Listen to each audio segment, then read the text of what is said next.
We the best music. Another one. Yeah.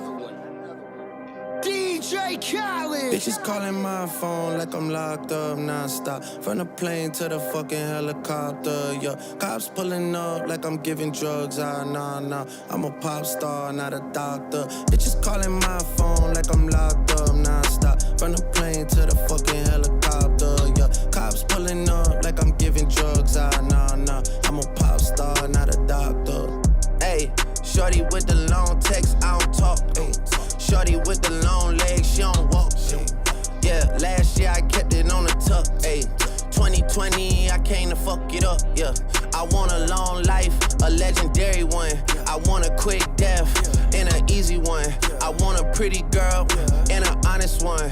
I want this drink and another one. Yeah, and I'm troublesome. Yeah, I'm a pop star, but this shit ain't bubblegum. Yeah, you would probably think my manager is Scooter Braun. Yeah, but my manager with 20 hoes and Budokan. Yeah, hey, look.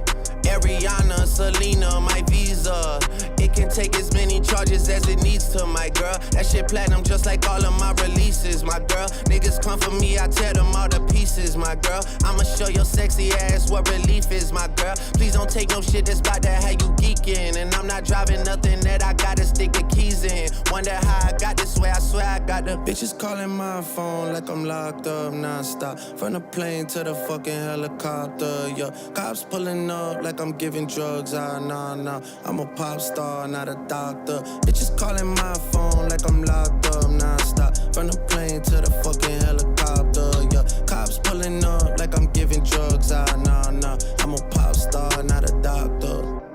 I'm a pop star, not a doctor. Watch her, said she rep a whole different block, so I blocked her. Busy at the crib, cooking salmon with the lobster. If we talking joints, it's just me and David Foster. Bodyguards don't look like Kevin Costner, you tweaking. Just pulled up to Whitney, Houston, Texas for the evening. They tell the same story so much they start to believe it. The ones that start like Drizzy shit was cool, but we even.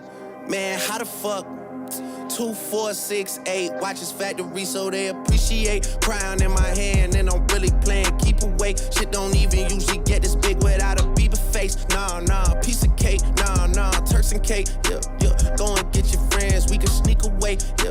Yeah, I keep her like I keep the faith. Wonder how I got this way. Swear I got the bitches calling my phone like I'm locked up non-stop. From the plane to the fucking helicopter, yeah. Cops pulling up like I'm giving drugs, nah.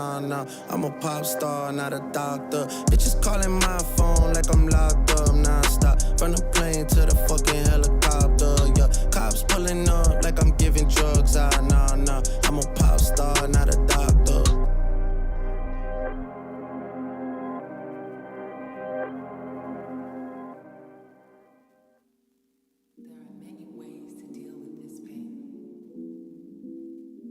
Choose wisely. Will I fall? Will I fly? Heal my soul, fulfill my high. Cross my heart and hope to die with my slice of devil's spine. Count it up, count it up, count it up, count it, count it up, count it up, count it up, count it, count it up, count it up, count it up, count it. Count it up, count it up, count it up, count it, count it up, count it up, count it up, count it, count it up, count it up, count it up, count it. I know that it's difficult, I'm stacking this paper, it's sorta habitual. I blow the residual, and fucking your bitch like it's part of my ritual.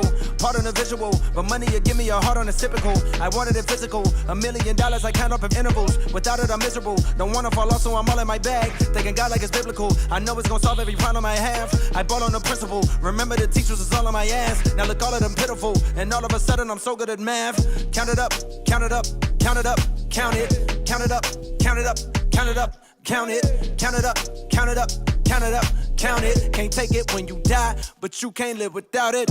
Count it up, count it up, count it up, count it, count it up, count it up, count it up, count it, count it up, count it up, count it up, count it, can't take it when you die. Uno, dos, tres. Big bills, big bills. I fell in love with big wheels and quick thrills. My niggas running tip drills, can't sit still. Don't give a fuck if it kills, it mix well. I'm only counting big bills, big bills. I fell in love with big wheels and quick thrills. My niggas running tip drills, can't sit still. Don't give a fuck if it kills, it mix well. I'm only counting.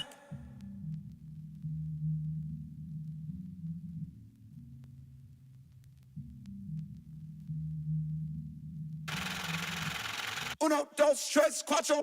Proceed with caution. I heard if you taste it, it only results in a hole in your heart. Fuck it, I take the whole cake and I won't leave a portion. It's only an organ. Thank God mama couldn't afford the abortion. The loneliest orphan. I flip my misfortune and grow me a fortune. My rollie is scorching. Them niggas that hated it slowly endorsing. Not coldly important. My niggas beside me like Tommy and Martin. We ballin' your cotton. Then skate with your bitch like we turning your heart in. She don't need the garments. She horny from all of the money we countin'.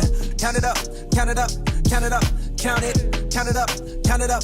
Count it up, count it, count it up, count it up, count it up, count it. Can't take it when you die, but you can't live without it. Count it up, count it up, count it up, count it, count it up, count it up, count it up, count it, count it up, count it up, count it up, count it. Can't take it when you die. Uno, dos.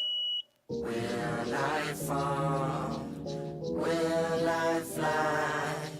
Heal my soul, fulfill my high.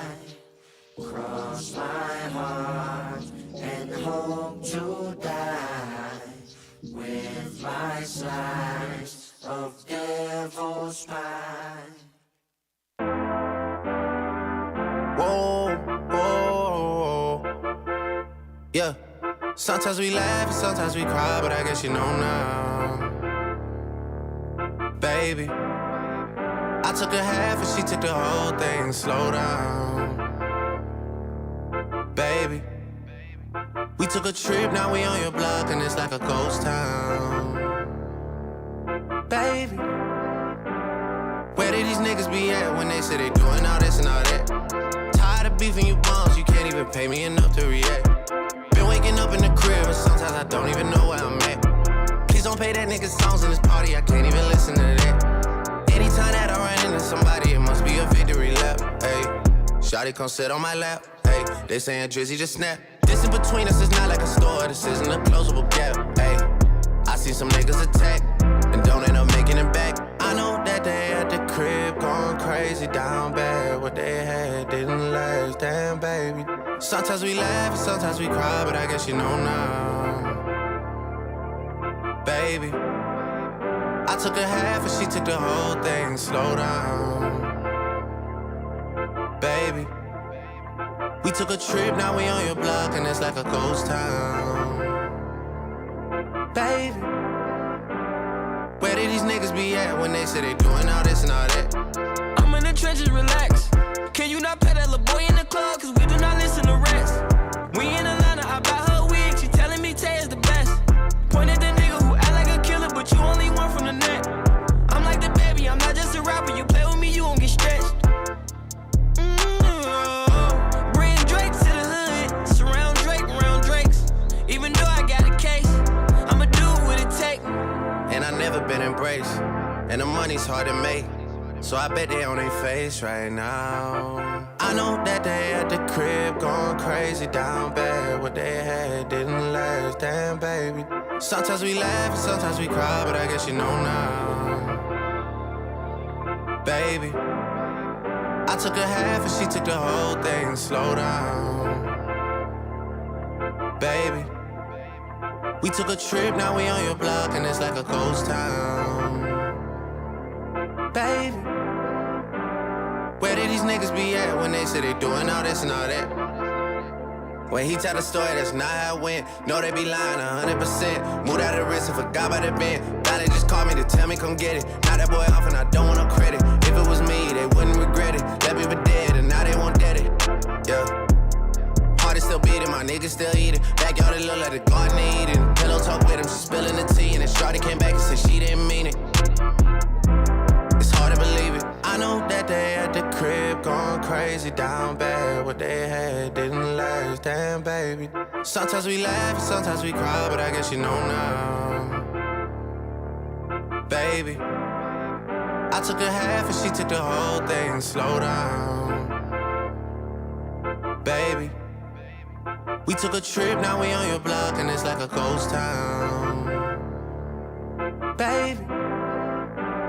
Where these niggas be at when they say they doing all this and all that?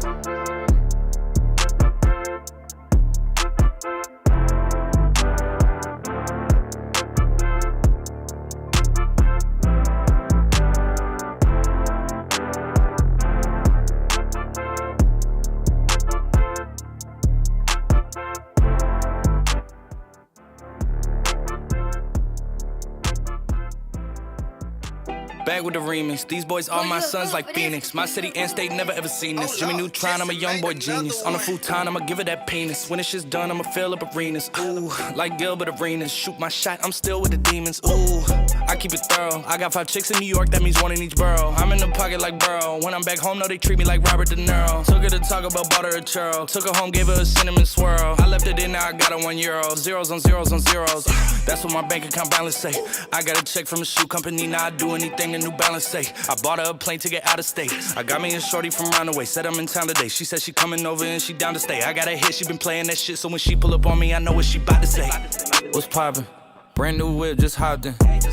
I got options. I can pass that bitch like Stockton. Just joshing. I'ma spend this holiday locked in. My body got rid of them toxins. Sports in the top 10. Callin' my bitch, tell her bring me that noggin. Brain real good, she a scholar. I like a thing with low mileage, good brain with no college. Call me the baby, no Tyler. I'm real creative and stylish. F in my denim. I send that hit, make them spin them. And I just flew back from LA on the jet yesterday. I go back and forth like I play tennis. I fuck with your hoe, yeah, I feel for it. Still on the Billboard, the #1 song in UK. And now they got so fucking rich, all these hoes on my dick. I said, don't give a fuck what you say. She eat it like a Pac-Man, nigga. Whoop a nigga like I'm Batman, nigga. I just put up in the Batmobile. The reason I ain't fucking with these rap-ass niggas, cause they cap-ass niggas and their raps ain't real. Believe me, you wanna keep your life and take it easy. I'm rocking water diamonds, need a squeegee. These niggas watered down, they drinking Fiji. My whip is orange and brown like I'm in Cleveland. My bitch is mellow yellow like a soda. These niggas title tellers, I'm a soldier. Hey, somebody tell them niggas that it's over. You know it's baby, nigga. What's poppin'? Brand new whip, just hopped in.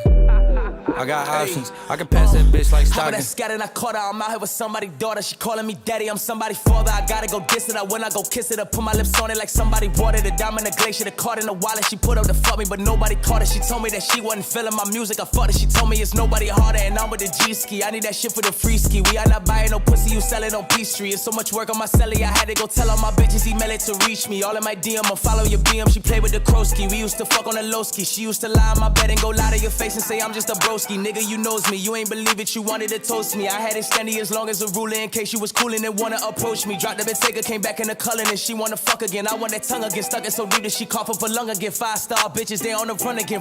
Running in diamonds. They illuminating the way that I come again. I just put so many pennies on the watch and I don't never got a stun again. Nigga, look Tory.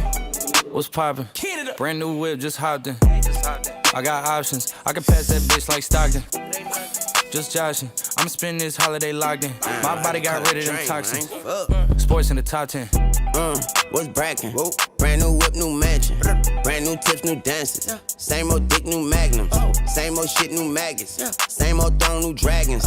Same old strong, new ashes. I can pass that bit like magic, yeah. I ain't capping, I'm lit, I'm active, yeah. Look 5 in that bit like packs and yak. I'm drowning this milk like Applejack. I sell a bitch dream, put tax on that. Look slime that bit, that slap for slap. Obama press roll, that's black on black. Yeah, 99 problems, the bitch ain't one yet. Numbers don't lie, it's the aftermath, yeah.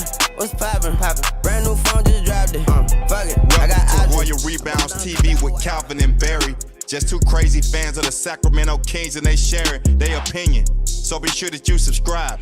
It's for the fans, by the fans. Whether you chilling on the couch or wildin' in the stands. For laid back conversations about the Kings, subscribe here. Staying down until we come up thinking this gon' be our year. We're here, drinking beer, talking about the Kings. Be sure you subscribe so you can hear that bell ring, yeah.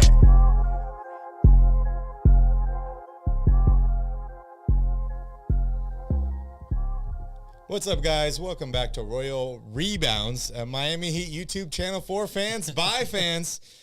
Just kidding. Go Heat, though. Welcome in, everybody. Welcome in. Hopefully, you are enjoying your Memorial Day weekend. Shout out to Brian. Shout out to Bouncer. Bry is here. Welcome in, everybody. Daniel, I see you. No, we're not Traders, Bouncer. Anyways, welcome in, everybody. We got an awesome show for you today. As you know, today was Game 7 of the Eastern Conference Finals. Miami Heat are the winner. They are headed to the NBA Finals to take on the Denver Nuggets starting on June 1st. We'll talk about that. We'll talk about the coaching carousel. We'll talk a little bit about the draft and, of course, about the Sacramento Kings. But, Calvin, welcome in. Happy Monday. Happy Monday. Happy Memorial Weekend. Yeah. All of that. Hope you guys got some time to enjoy the outdoors and barbecues and beers and all that good stuff. Yeah. Great. And some basketball. Great little extended weekend. Yeah. So first thoughts, I know you want to just dive right into the game today. So real quick, before I say that, guys, make sure you smash up that like button, hit that subscribe button. Make sure you hit that notification bell so you're notified every time we put out a new video. A little spotty here during the summertime, right? We got other things going on. There's not a ton of NBA news. Of course, if there's any breaking news, we will be covering it. We will be live for the draft, all that fun stuff. So don't worry about that. But, Calvin, let's talk about the game today first. First thoughts on the Game 7 victory for the Miami Heat.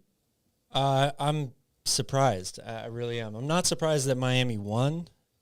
I'm surprised how they won. Me too. And just the way that Boston completely collapsed in this game.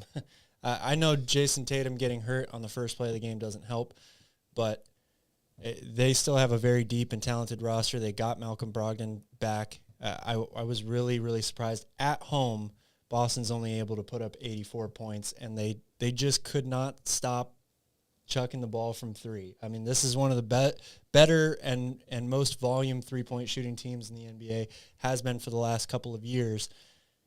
If you were to just look at the numbers, you would have to think that eventually they're going to get correct and knock some down, because they shot horribly, not just in this game, but really for the last like 3 or 4 games. It was epically bad. I mean, Game 6 was their worst shooting performance of the entire year from three. So I understand the mentality of like, okay, eventually we're going to get some of these to go down.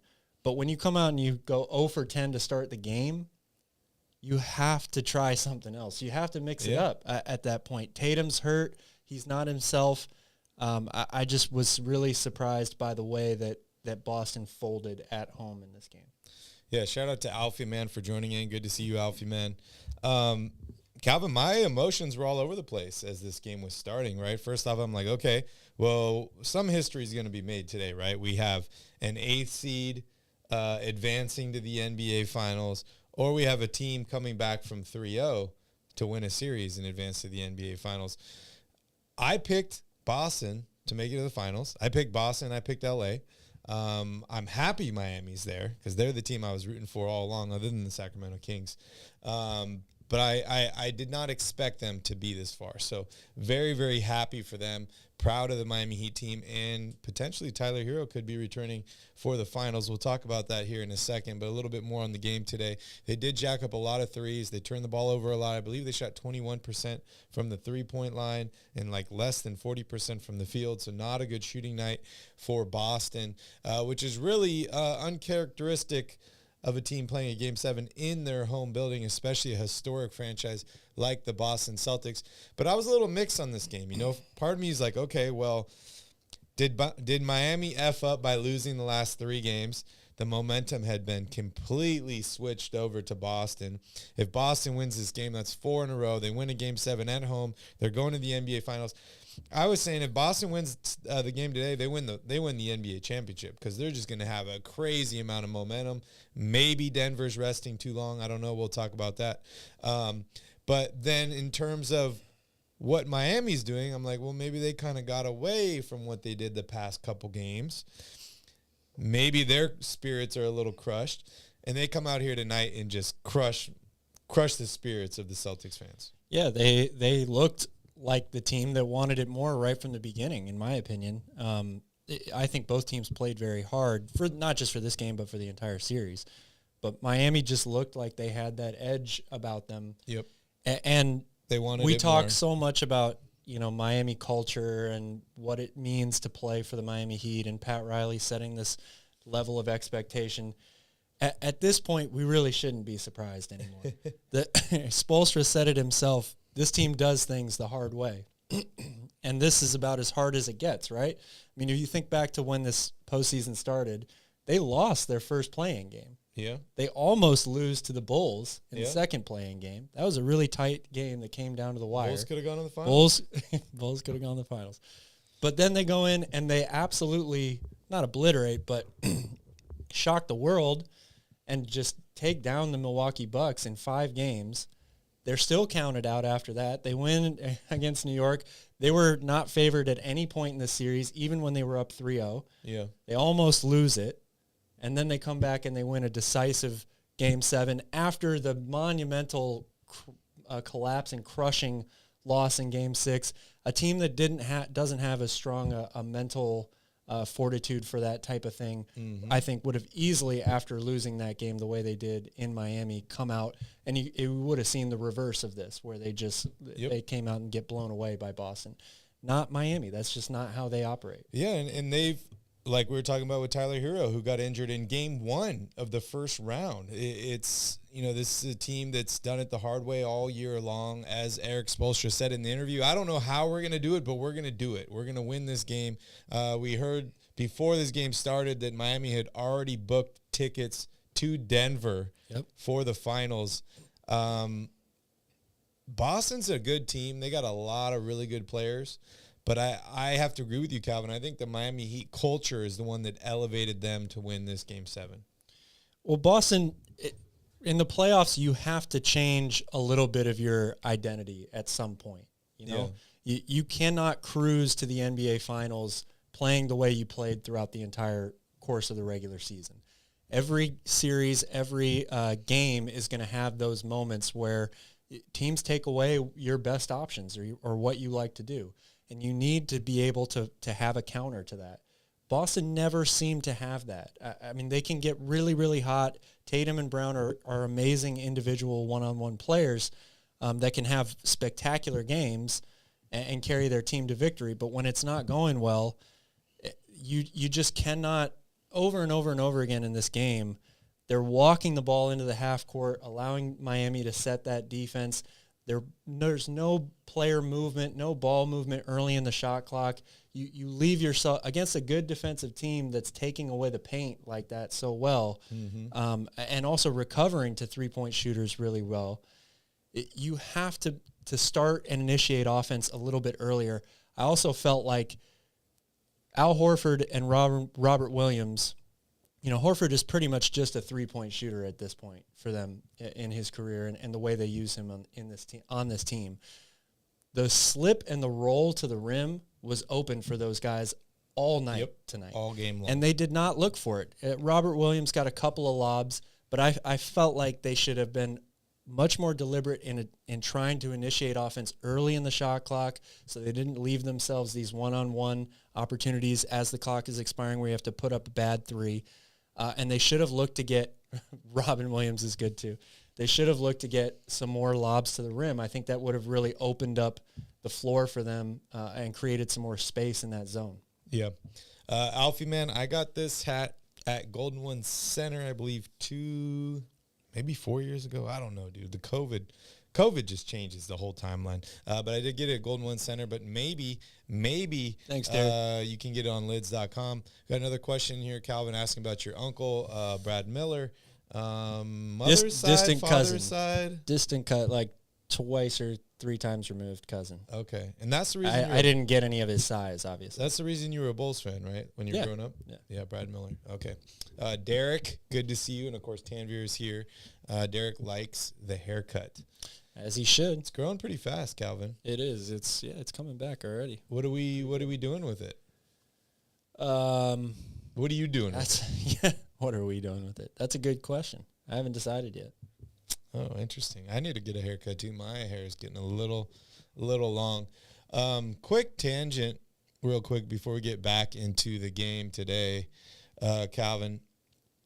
And just something I was kind of thinking about laying in bed last night. Are team fans or player fans better? Say that again? There's people that are team fans, right? That it's like it doesn't matter who's on the team. They're always going to root for that team, right? And then there's player fans, people that it doesn't matter what team, whatever team that player's on, that's the team they're going to root for. And I just was curious about your thoughts regarding player versus team fans, because I got some things to say, but I want to hear your thoughts first. I mean, I think it's very situational, right? Living out here in Hawaii, there is no team here, right? So, so you're a Heat fan. So today I'm a Heat fan. Got it. Or a Jimmy Butler fan. I think that it means more to me personally to grow, not necessarily grow up, but to have a team that you ride or die with, through the ups and the downs, like, for example, the Sacramento Kings or the Chicago Cubs or something like that, a team that, everybody makes fun of a lot, and then all of a sudden they get good again and they start winning games. That, to me, probably has more of makes you feel better than just picking your favorite players and rooting for them no matter what. Yeah. I don't know, but I see it both ways. If you grew up in an area where there was no professional team and you just grew up liking players, then that's okay too. Yeah, I mean, so for this example, I'm going to use the Golden State Warriors, right? Let's say you've grown up a Golden State Warriors fan. You didn't win something for a while. Now you've been good for a long time. You're almost forced to like a guy like Draymond Green, right? Because he's on your team and you have to root for him, and you tell people that you think he's better than LeBron James and all these crazy things that we've heard people say in the past. It's interesting, right? Because I consider myself a team fan, right? I'm a Sacramento Kings team fan. However, my team's been bad for so long, I've rooted for a lot of players in different teams based on those players, right? So I'm a little mixed as well. And I feel like if you're a player fan, you're almost like a true fan in terms of it matters what that player does, whether your fandom's going to stay or break, versus if you're a team fan, it doesn't matter. You're going to be a team fan no matter what.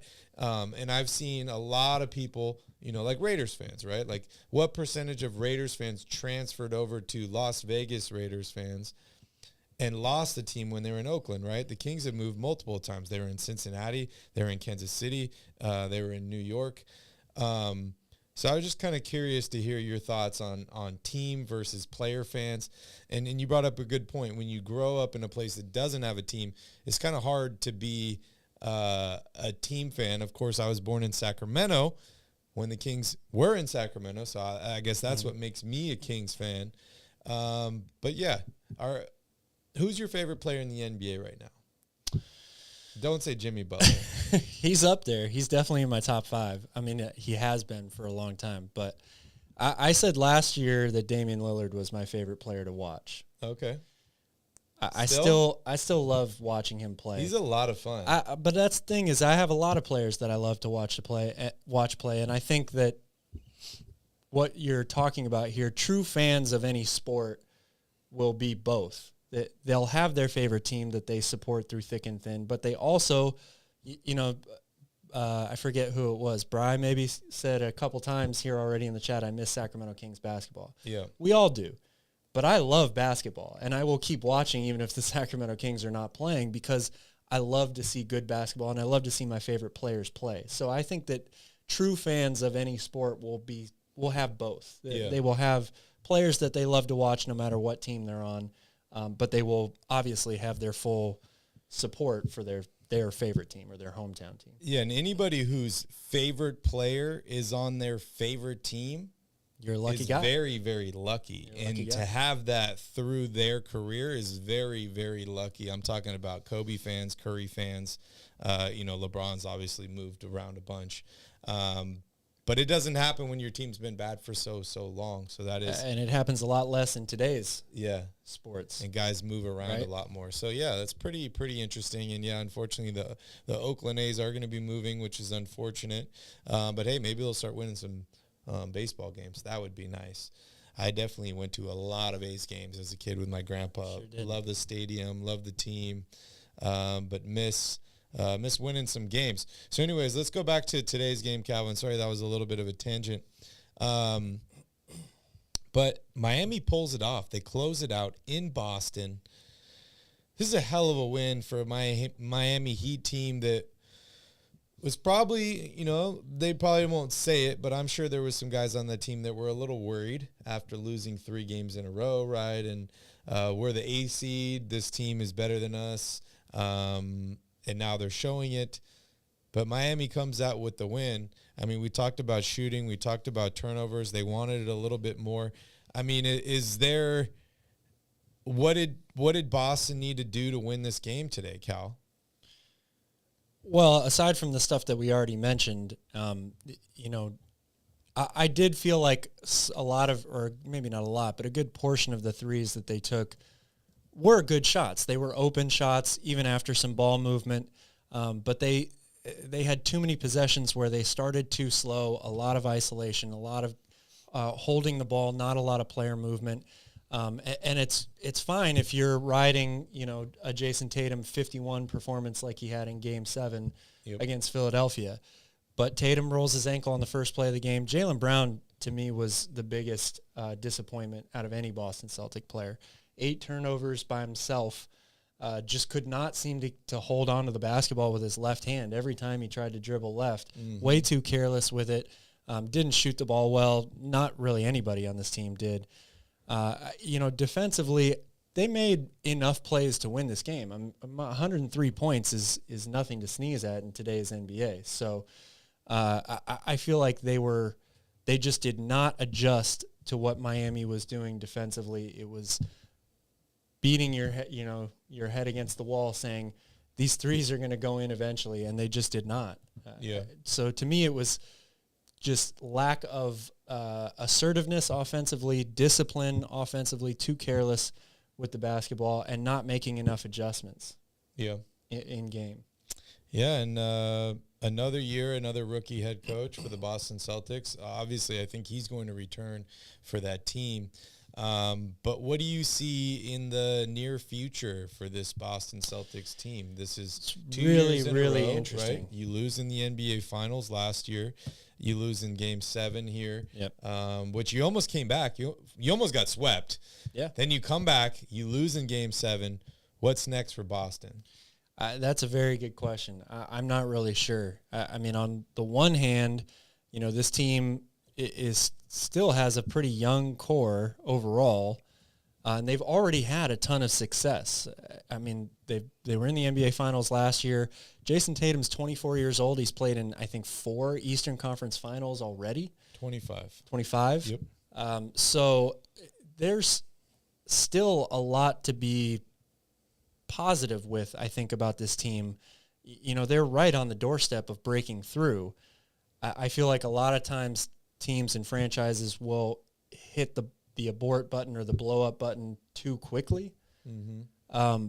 But I think this team needs to make some changes to how they play, and it's really going to, determine a lot about what personnel options they throw out there. Al Horford has been great for them, but he's getting older. Jaylen Brown is eligible for a $295 million contract extension. That is a lot of money. Wow. A lot. In fact, that would make him the highest paid player in NBA history, I think. Yeah. They've got some big questions to answer, and I think it's a really tough thing to grapple with because they have had a lot of success. Their best players are still pretty young.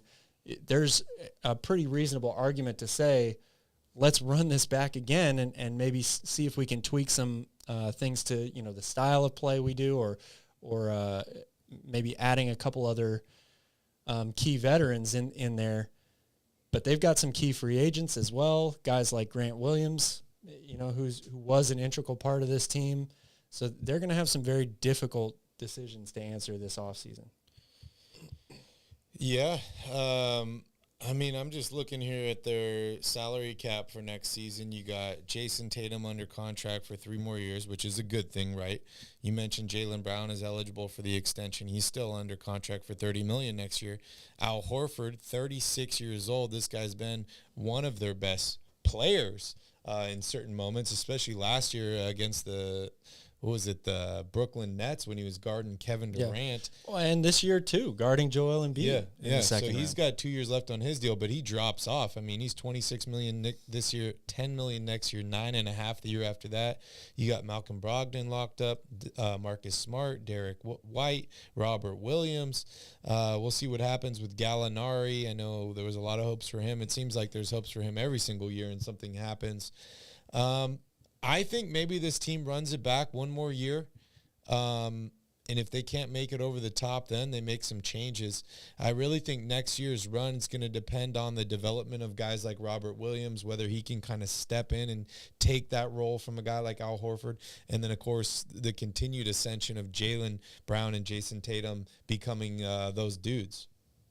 Yeah, I think that's spot on. I think this team just has to have another approach, a secondary offense that they can run in the postseason.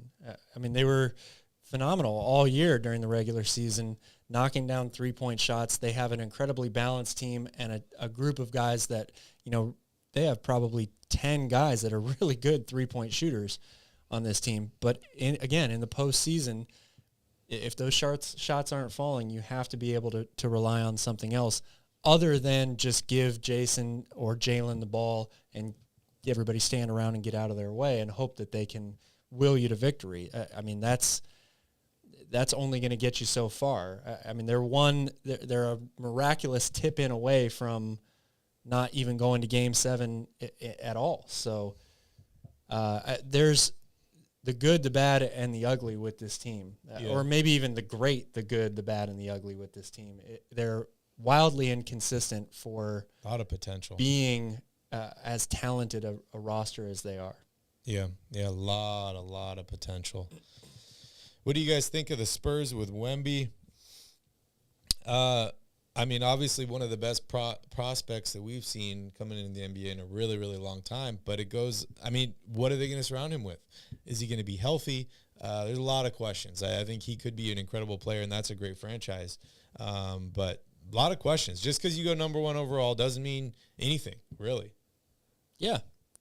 I mean, it remains to be seen. There are, for as talented as the number 1 pick in the draft is every year, there are only a few guys, and when I say a few, I mean a very few number of guys that can make that type of quick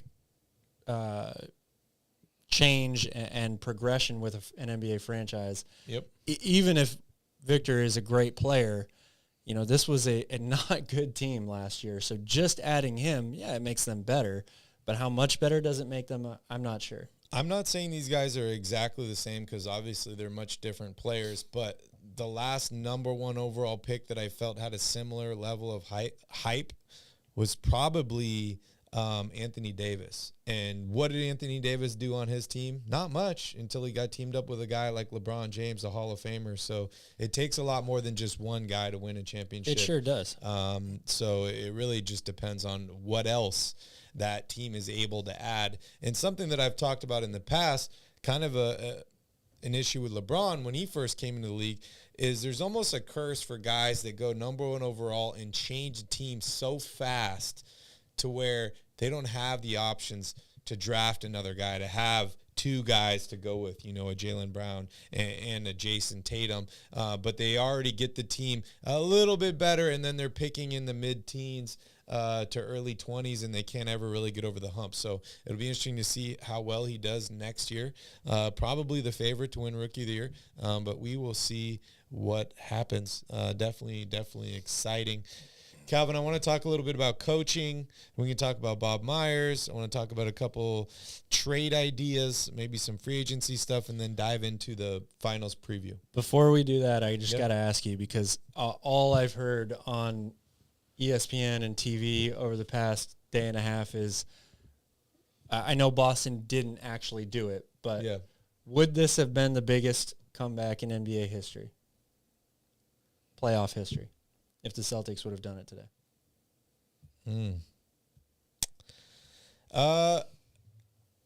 Yes, technically, but still probably not as great as the 3-1 finals comeback. Finals is just different. for me. I mean, this is the Eastern Conference Finals. It's not like it's a first-round series. What'd you say it was the what? Eastern Conference Finals. The what? The Eastern Conference Finals. Not the finals. The Eastern Conference Finals. No one's ever done it, though. Yeah, that's true. What do you think? I don't know. I mean, that 3-1 comeback was pretty impressive, and I know everybody likes to add that the 73-win Warriors were potentially the greatest team in NBA history and all this stuff. However, this is what I will say to that. Does LeBron James play for the Boston Celtics? Nope. No, he does not. So the fact that Boston could have come back, and yes, Miami is an 8 seed, but they were the number 1 seed last year in the same series with pretty much the same team. I don't know. I think I give people are underselling LeBron a little bit too much in comparison to coming back down 0-3 when it's 0-151 now. Yeah. I don't know. Coulda, woulda, shoulda. Coulda, woulda, shoulda. It doesn't really matter because happen. they didn't do it. Didn't happen. All right, Calvin. I know we got a lot of stuff going on here in the coaching carousel.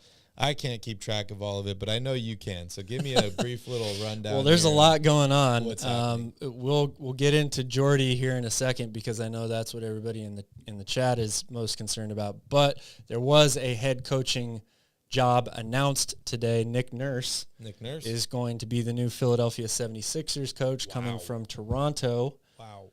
The joke is already played out, but I'll say it again. They went from a doc to a nurse. And here we are. That's great. I like it. That's good. Nurses can do stuff that docs can do stuff. They do the dirty work, Calvin. They get in there. Yes. They're for the people. So now we are here. Nick Nurse is going to be the head coach of the Philadelphia 76ers. We still have a few coaching vacancies. And Jordy Fernandez, Kings assistant coach, is officially a finalist for a couple of them, the Toronto Raptors and the Phoenix Suns. It's been announced that he has been named a finalist for both of those jobs. And I was reading a lot on Twitter today that Toronto really likes Jordy Fernandez. So we could very well see another head coaching announcement that is going to hurt us and make us feel good. I mean, I'll be happy for Jordy. Can we get him on the show? Probably not. I will try, but I'm going to guess that that's probably not going to happen. What is there not to like about Jordy Fernandez? I mean, and that's almost part of the problem, right, is sometimes you can be a victim of your own success in coaching in terms of, assistant coach always wants to be a head coach. You saw it happen with the Warriors nature of the business last year, right? Now they lost their assistant. Now he's our head coach. We do well. Of course, people are going to want our assistant coach. If we were the normal Sacramento Kings, nobody would be interviewing Jordy Fernandez this year. So hopefully he stays with the Kings. But if he gets a head coaching job, I'll be happy with him. Any other coaching news? What other vacancies are we monitoring? Just Phoenix and Toronto? We've got Phoenix, Toronto. I didn't mention it, but Milwaukee did hire a head coach, a first-time head coach, Adrian Griffin, who's an assistant with the Atlanta Hawks. And Gryffindor. His son, I believe, plays for the Hawks as well. Yeah. But yes, so they went with a bit of a surprising move from outside perspective. Apparently, Giannis fully backed him, and they want to go. They're going with him as a first-time head coach. So that's a door closed. But yes, we still have Phoenix, Toronto. I believe that's it at the moment. Also, want to point out, I saw some people here in the chat talking about Bob Myers, the Warriors GM. His contract's almost expired. They have not come to terms for an extension. And just about 5 hours ago, the Warriors officially announced Bob Myers' end-of-season press conference for tomorrow at noon. So maybe we'll find out some details then, whether he walks away or if he becomes the highest-paid GM in basketball. Cal, what do you think happens? I'm not sure. I mean, it's hard to imagine walking away from all that money, right? Especially if you still get to work in the environment that you're so familiar with, and a lot of those players are still there. They're still playing well, all of this stuff. It would be hard for me to look elsewhere, but we'll see what happens. I don't know. You want to know what I think? Yeah, I would love to. I think he walks away. Like walks away completely or goes to another team? completely. He's done. Yeah, I think he retires. You don't see him taking like a special advisory role with some Maybe organization. in the future. Maybe in the future. I think it's been a long run. We hear about players having fatigue going to the finals over and over and over again. I think he could have some fatigue as well. And I also think he kind of sees the writing on the wall here. What's that famous quote? You die a hero or you live long enough to become the villain. We kind of saw that in Sacramento with Vlade Divac, a player that Kings fans loved, took over the GM position here, obviously passed on Luka Doncic and made some other interesting moves. And a lot of Kings fans don't really like him now. Not saying the situation is completely the same there, but I think Bob is a smart guy. I think he sees the writing on the wall, and I wouldn't be surprised if he walked away. Yeah, I mean, everybody's got obviously different circumstances and stuff they're dealing with in their own lives, so it's going to be up to him. But that's a lot of money. I want to hear your thoughts on an interesting trade rumor that I saw today, Calvin. You're probably going to hate it. But anyways, as I do with most rumors, because that's what they are, rumors. But it's not involving the Sacramento Kings, but I thought it was a pretty interesting one. It involves the Phoenix Suns and the Dallas Mavericks, two teams that made big deals at the deadline, and both of them are kind of underperformed after that, and they're wondering what's next. It's a sign and trade. It's Kyrie Irving to the Phoenix Suns for DeAndre Ayton. Oh, I was going to say Chris Paul. What are your thoughts on that? Does that help both teams? Well, so then what are the Suns going to do with Chris Paul?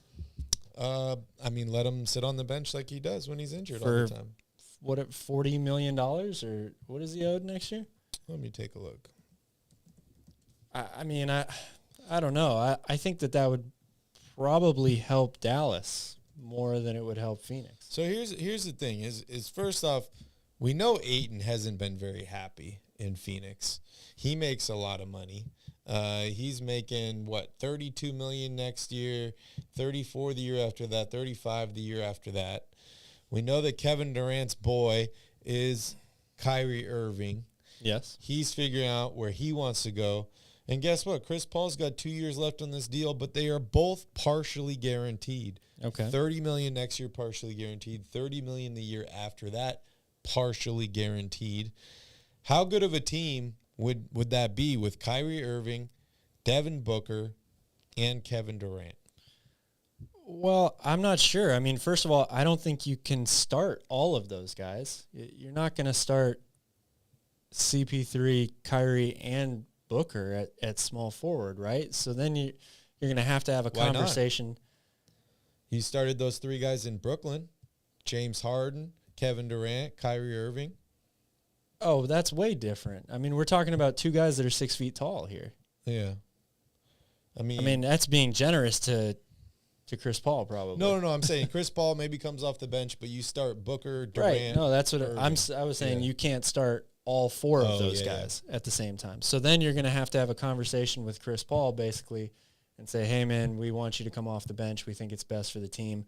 Maybe he's okay with that. I don't know. Yeah. Something, not knowing Chris Paul personally, I just a guess, I'm going to say he's not okay with that. But I just don't, I'm not really sure about that deal. Like I said, I don't know how much worse it makes Phoenix necessarily, because I still think they're a very talented team. They still have some depth issues, I think. But they've still got Devin Booker and Kevin Durant. I mean, and then now you're adding Kyrie to that. That should still be a competitive team. But I think Dallas comes out better out of that trade than Phoenix does, personally. Yeah, I totally agree. I mean, Dallas is in a really tough position right now with the Kyrie Irving trade, and he's a free agent. Do they lose him for nothing? What do they do here? They could luck out getting a guy like DeAndre Ayton. And then as far as Phoenix goes, I think that this could be a positive if you can convince Chris Paul, hey, you have a good chance to win a title. We know you want to go to the finals. We know you want to compete. maybe he would consider he'd be the best backup point guard in the NBA, even at 38, 39 years old. But is this good for Phoenix? Do they continue to do what they just did, and that's give up young talent for old, aging veterans? Yeah. And that would be giving up a 24-year-old in DeAndre Ayton for, how old is Kyrie now? 33, something like that? 32? Something like that. And they just don't have much young talent left on this team. I mean, you got Cam Payne, he's 28. He's, on for next year. And you got Landry Shamet at 26, who's locked up. Other than that, you have 26-year-old Devin Booker, 24-year-old DeAndre Ayton. So if you trade Ayton straight up, you basically have only 3 guys under your team under the age of 30 years old. Yeah, and again, you still don't have a lot of depth, which I think was the biggest problem with their team this year. I mean, they ran into a great team in the Denver Nuggets, but they gave up a lot of depth in order to get Kevin Durant. I think that's their number one area they need to improve on in the offseason, and adding Kyrie just alone doesn't help that. And it still puts you in the same financial situation. You've got an unbelievable amount of money committed to 4 guys. Yeah, you don't have a lot to go around to fill out the rest of the roster. And if you're Kevin Durant, do you vouch for this guy again after what just happened in Brooklyn? Yeah. That's another tough one. Any other, trades you've seen, potential deals, anything that you want to mention, highlight? Well, I saw here in the chat, the Chris Middleton rumors to Sacramento are starting to heat up again. He is a restricted free agent, I believe, so it might have to be a sign and trade sort of a thing. That would be a pretty impressive move if the Kings were able to pull it off, I think. The one, it's not for a specific player, even though Jaylen Brown's name is going to repeatedly come up now that they've lost. $40 million player option next season. Oh, player option. So he's going to be really interesting to see what ends up happening with him. But I think the team that I'm most curious about is Portland right now, because we talked about it after the draft lottery. I thought that they, aside from winning the lottery outright and getting Victor, Portland was by far the winner of the lottery to jump up into the 3rd spot with a team that, when healthy, if they could add one more big-time piece, we're talking about a team that could compete for sure. So moving that 3rd pick to get another star player to pair with Lillard and the rest of that team, that's, I think, the most interesting thing to watch coming into, draft month now. We're basically upon it. So. Yeah, right now they're projected number 3 to take Scoot Henderson, a point guard out of the G League. Obviously, they don't need another point guard. And that's a guy that I think a lot of teams would covet, right? So, again, you've got this great draft piece that you can dangle in order to grab another surefire star to play with Lillard. Yeah, that would be interesting. A lot of teams have point guards, though, Calvin. I was looking through the NBA. A lot of teams have solid point guards, young point guards that they want to build around. So I'm not sure how valuable point guards are at this point. Yes, Scoot Henderson is a good young player. But a lot of teams have point guards they're already building around. That's Oklahoma City Thunder. That's Sacramento. A lot of these really, really bad teams have a point guard already that they're building around. So interesting. I also saw a rumor maybe DeMar DeRozan traded to Sacramento. Any thoughts on that? We talked about that briefly last year. Any new thoughts? No, not really. If you're going to keep the team pretty much the way it is, just adding him, I just don't really like the fit. The Kings were such a great offense this year because they moved the ball, equal opportunity. They played really fast, a lot of possessions. DeMar is not that guy. He's a great player, but it's isolation. It's back people down. The ball doesn't move a lot. That was the Bulls all year. It was LaVine and DeRozan get their numbers, get their shots, and then they run back and play defense. They didn't take a lot of threes. DeMar is not known for being a great three-point shooter. He's had a couple of good years, but that's definitely not his game. He's a mid-range shooter. Not to say that I don't like mid-range shots, but I just don't see how his style of play fits into what the Kings 100%. are doing.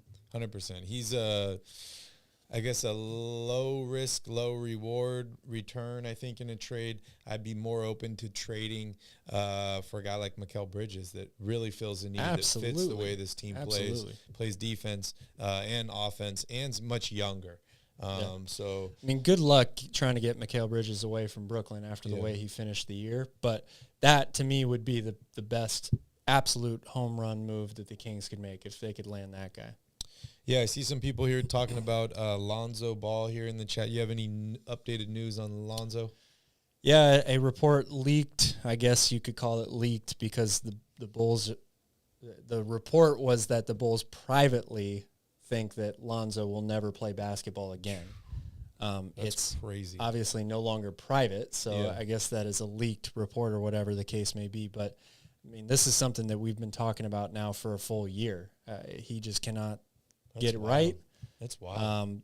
We've talked about how doctors are actually confused as to what's going on with his knee. They don't know what happened, at some stage of the reconstruction process. It's very, very sad. Another guy that I think is only 25 years old and was really starting to come into his own as a player after being hyped so much, right? And then having kind of the first couple of years where he really struggled. And he had his own shoes that injured him. That's very possible. Yeah. Very possible. So, yeah, it is really sad. Pretty wild. All right, let's talk about the draft real quick, and then I want to jump into the finals preview, Nuggets, Heat.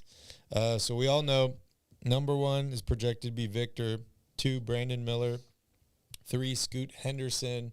The draft is about 3 weeks away. I believe it's the 22nd.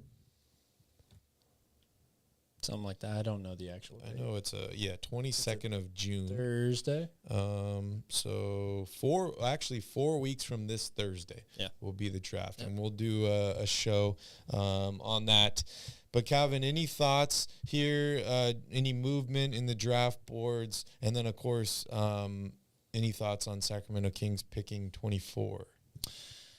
Nah, I mean, I don't think you're going to see too much surprise movement from now to draft day. I mean, the combine has already happened.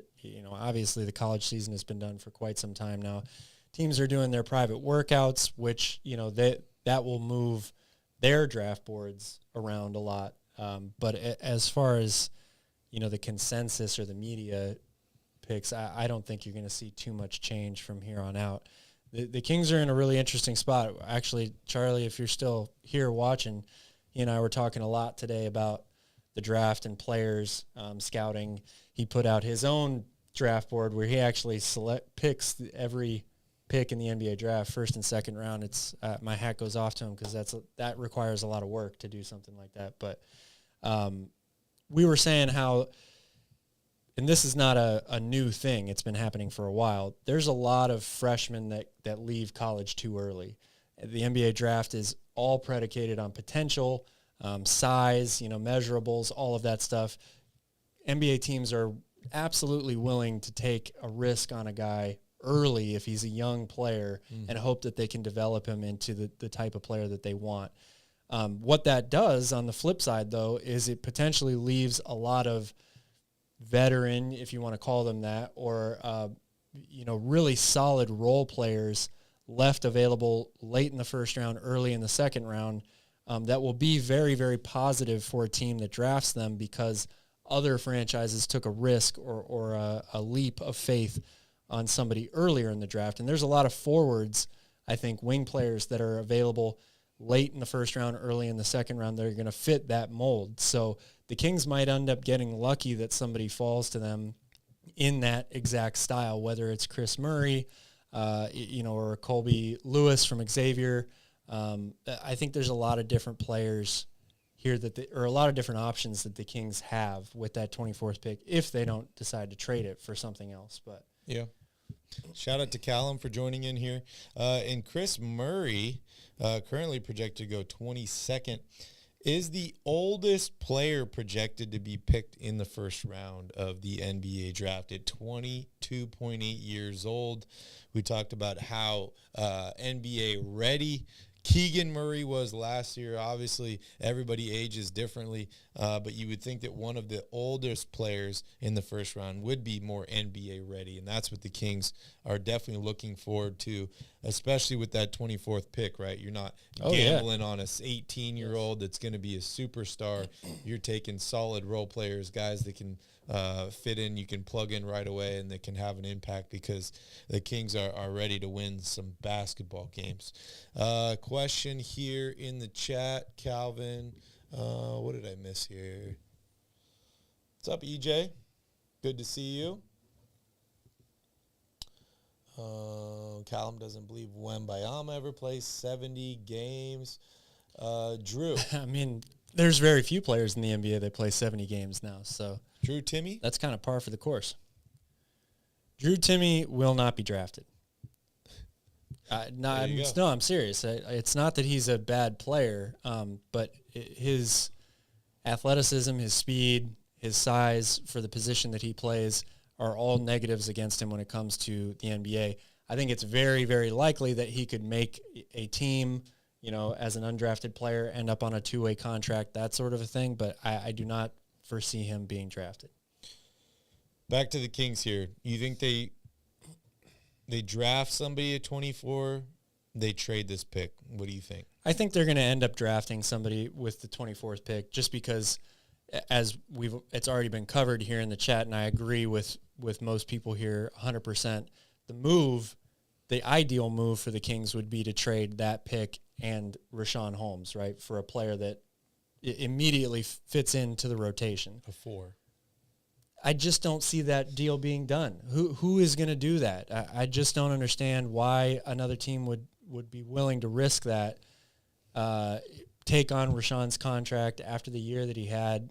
Again, he could probably help a team, but in order for the Kings to get back something that they want, which is either a starting caliber player or a player that's going to play heavy minutes in the rotation at that forward spot, I don't think you're going to get that for the 24th pick in Holmes. So yeah. I think they end up drafting with that spot. Tanvir says, Chris Murray, what do you think?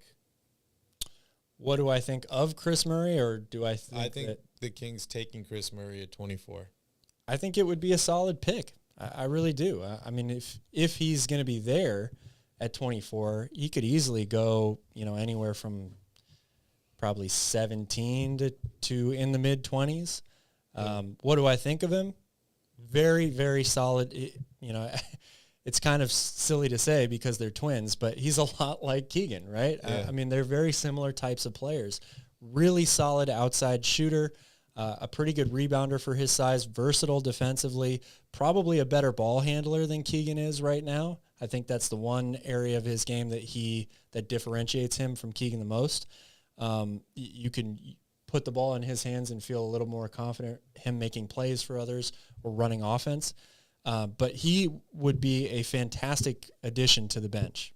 Absolutely. Yeah. I think he's going to be a really good player. Selfishly, I don't know if I want the Kings to draft him because I already have a hard time with Davion Mitchell and Donovan Mitchell. If I have two Murrays on the same team, that might be a little tough for me.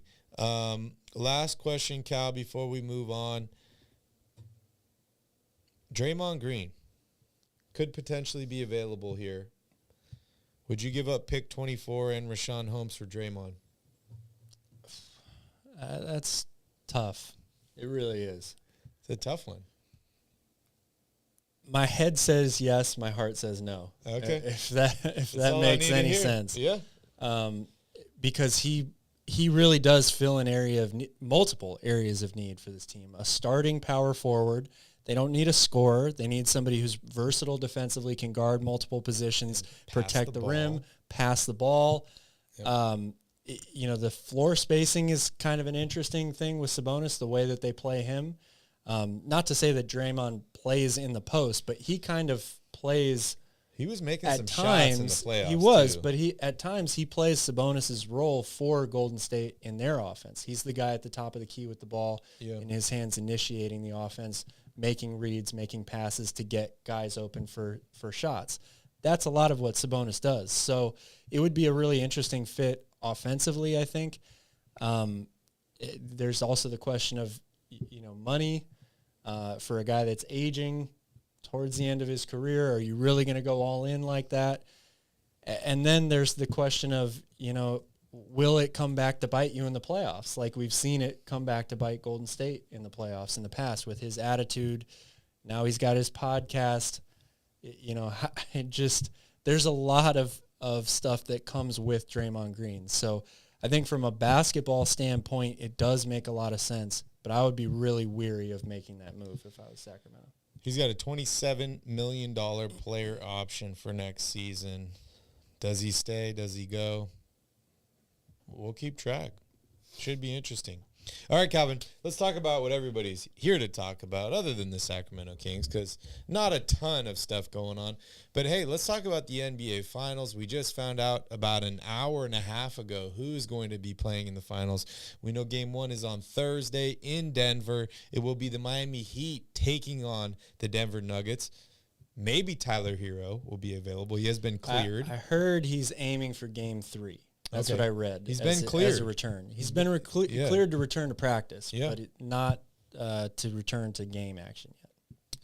So I guess, Calvin, give me your first thoughts on this matchup. I don't think anybody predicted this matchup. I was just going to say it's probably the most improbable NBA Finals matchup we've had in a long time, which, again, is a slight to Miami that everybody has continued to count them out.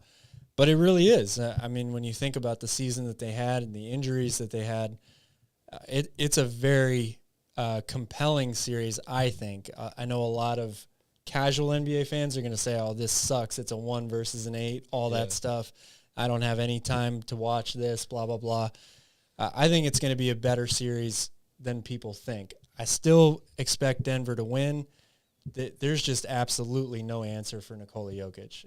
There really is not. And Miami has done a great job mixing man and zone, giving Boston problems, all of that stuff.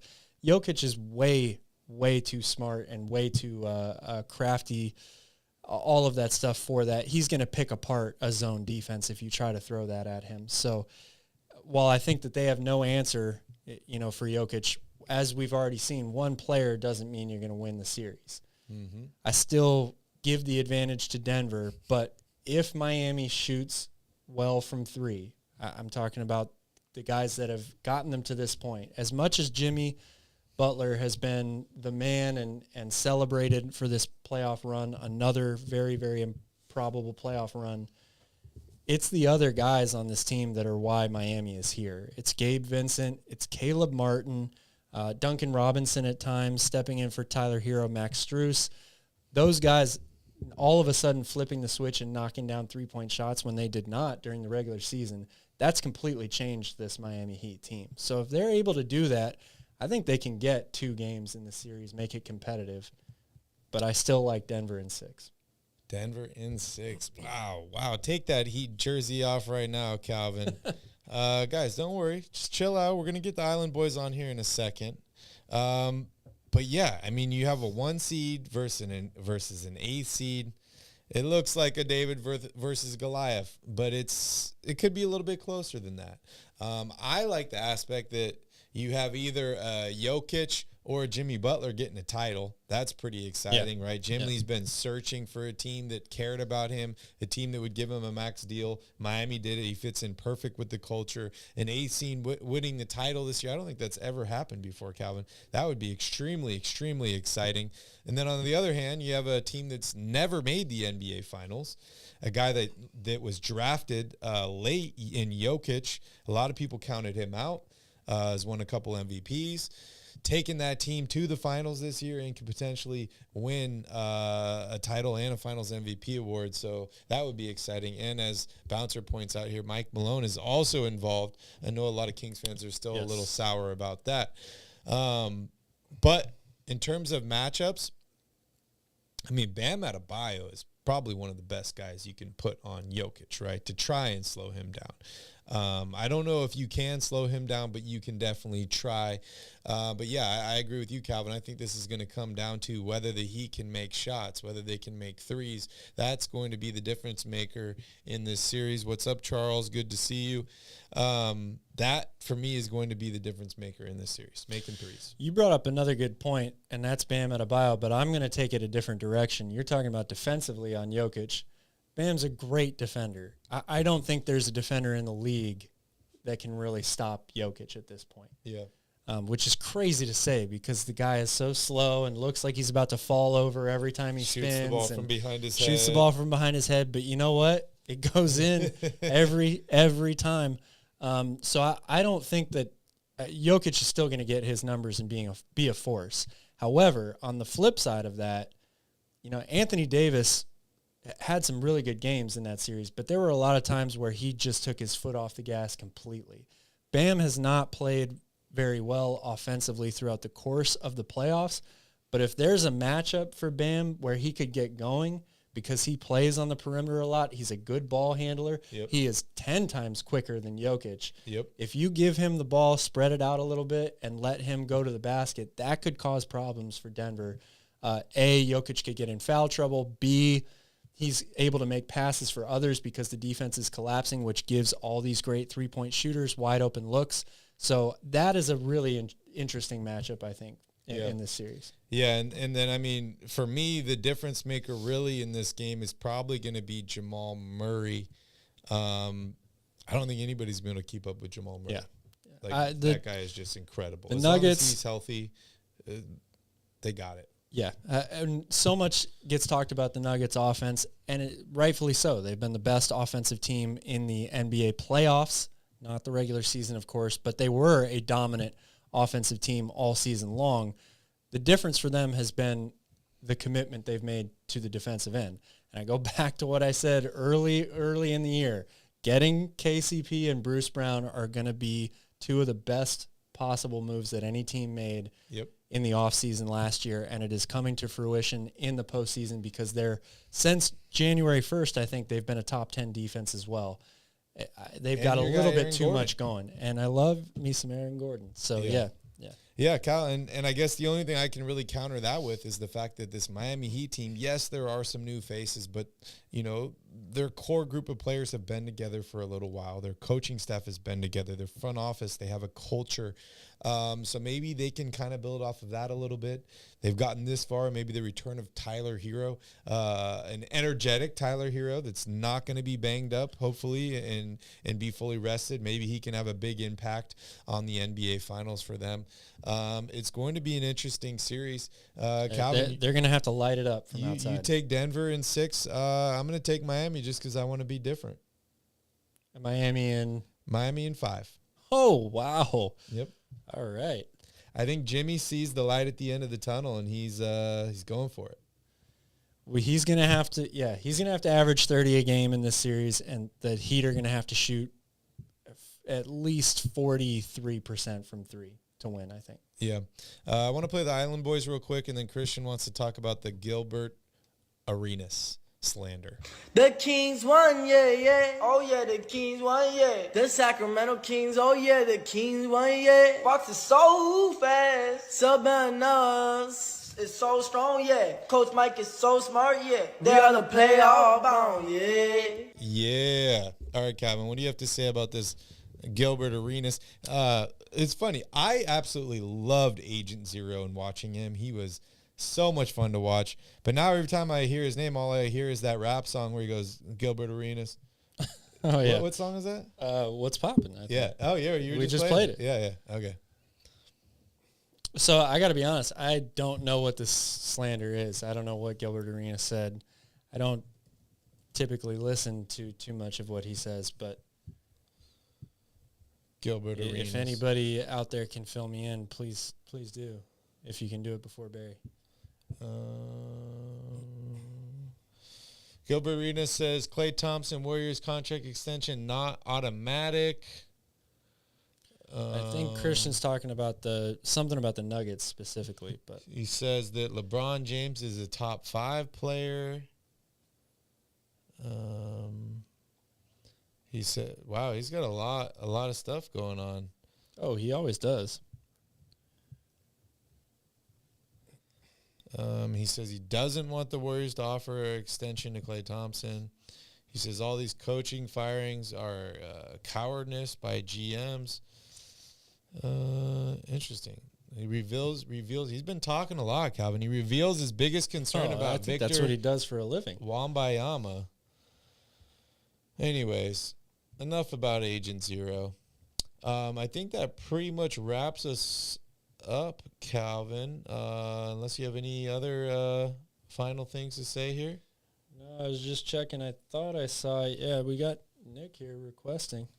Oh, if you want to bring Nick in. Yeah, let's bring Nick up. Oh, why Jokic not isn't bring Nick marketable even if he wins a championship. Yeah, What's up, Nick?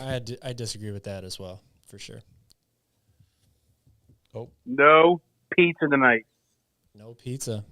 What's up, dude? How Really, you doing? you're not celebrating the Miami Heat's Eastern Conference win with some pizza? No, I'm not. Okay. How are you doing, Nick? I'm okay. I just wanted to say, hey, fire the laser. I forgot what button. Fire it. Fire the laser! Oh, boy, the purple beam is lit. Right there for Golden Center is that the beam is lit tonight. I love it, Nick. Why are you lighting the Why beam tonight? not? Why not win? I'm going for Denver because I'm going for the Nuggets. My grandparents are in Denver, so I'm pulling for Denver. What are your grandparents There you go. doing in Denver, Nick? They're travel. They travel a lot. Okay. That's pretty cool. Are you a Michael Malone fan? I am. I like Michael Malone, because he used to be coach for the Kings. Yeah, ex-coach of the Kings. He's still coaching them. So I know a lot of Kings fans are really mixed, right? Some want to root for him, some don't. Yeah. It's going to be a hell of a series. I'm just excited to see two new, fresh teams here in the finals. Well, to see what happens. Denver is probably going to be the best team in the NBA, And They game certainly one are playing starts like on it right now. Thursday. So are you be in the studio after the game ends? Yes, we are. So Brian, Nick is taking the Denver Nuggets. How many games, Nick? I think we'll go up to game 7. Ooh. 7, huh? The NBA wants game 7, that's for They sure. sure do. But Yeah. I also thought the NBA would have wanted the Lakers and the Celtics. Yeah. But hey, So we'll see can't what have happens. Lakers Celtics every year. Then everyone catches on, I guess. So Thursday, game 1, at least Denver's going to have a lot of time to rest. Because They already have, yeah. Yeah. They Where- had like a where- week off almost. where's game 1 at? It's in Denver. Game 1 is in Denver. Oh, wow. Mile high. Yeah. How's work Yeah. been going, Nick? It's pretty good. Working a lot? Yep. That's good. How are the River Cats doing? They're pretty good. They've been winning Ed, some games? Do you know what the record is now? I don't know. I can't remember. I don't know what to tell you the truth. I don't know what the records are for the River Cats. Okay. Well, thank you for being honest Are with you us. a baseball fan? Do you follow baseball at all? Even like Yeah, Major League I Baseball? do. I like the Giants. Love the River Cats. Like everything. Like the Giants. Love the River Cats, just don't know what their record is. Like it. I like it. Nick, do you know when the NBA draft is? I don't know.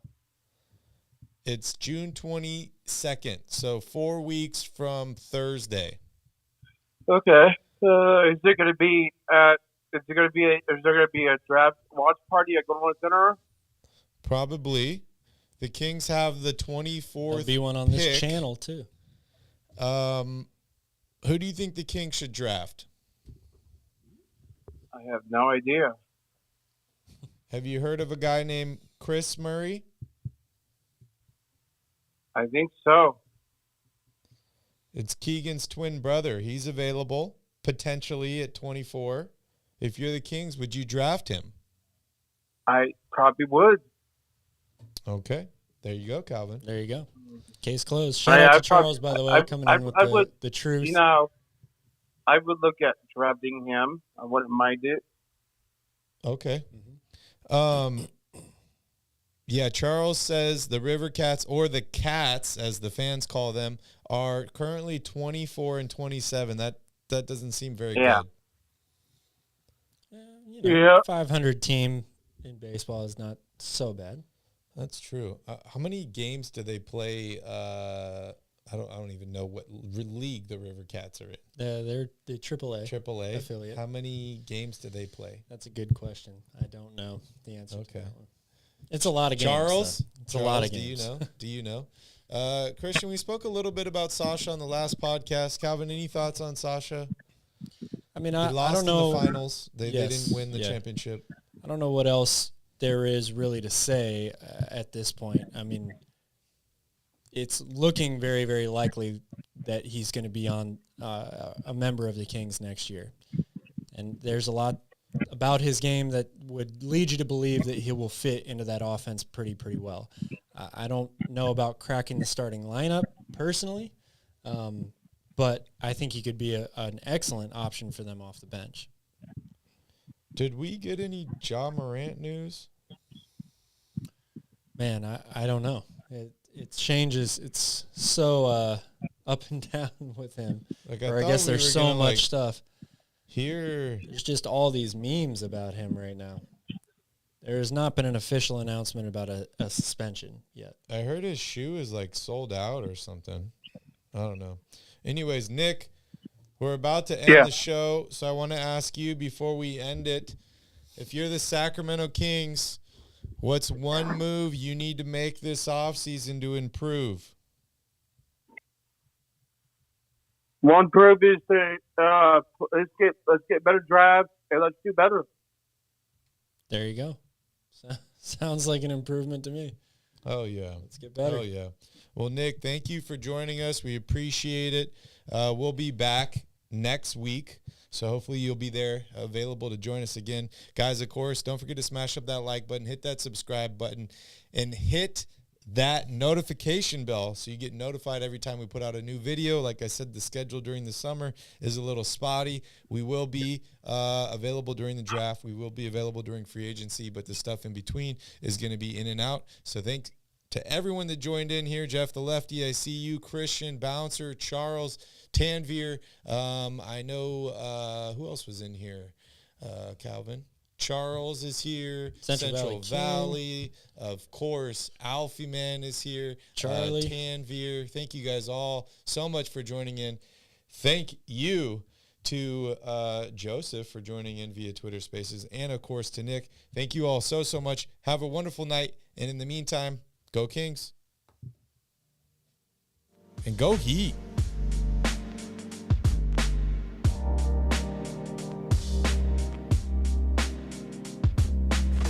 And my guy Callum.